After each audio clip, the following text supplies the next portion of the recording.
Angry, can you tell me a little bit about what problems you've been having with your hearing? Spent 2 years in an engineering factory as a fitter and turner apprentice.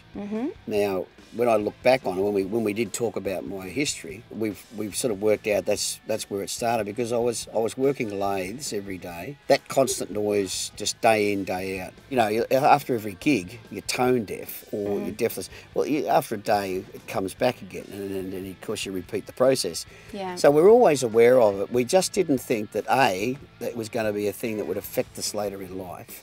I just got to the point where I thought, you know, I'm not going to put up with this not being able to be included in conversations, or having to lean forward, having to put the volume up on the TV, having repeatedly to ask people to repeat themselves in normal conversations. But it's a case of not knowing what you don't know.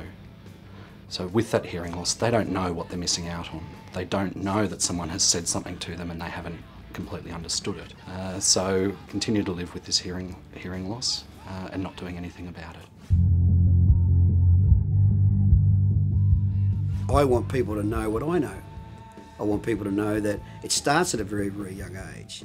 It starts with normality, with normal things, you know, like listening to music too loud or working in a loud environment or whatever. I want people to know that forewarned is forearmed, that you can do something about it. You can use preventative earplugs or ear insertions to cut down noise if you're in a band or on a work site. We're seeing a lot more younger people presenting with hearing loss, and in fact I'm seeing people as young as 10 these days. People still aren't acknowledging, you know, recreational noise and the impact that it's having. I suppose what we're saying is that things that we have always just thought, well, this is entertainment, this can't be harmful, etc., etc. What we're finding out now is that, particularly with young kids, their hearing's being damaged at a very early age for things that we take for granted. Quite simply, it's given me that extra that I was missing.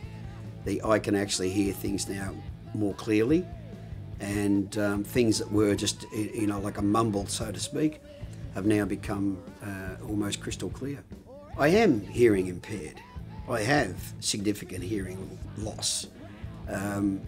It was brought about by, not just by loud music, but by, you know, living a modern day lifestyle. I want to be part of the solution, not the problem.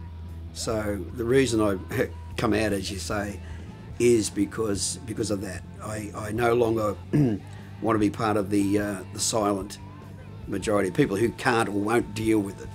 I want to be seen as someone who's, okay, this is what was wrong, this is how I fixed it.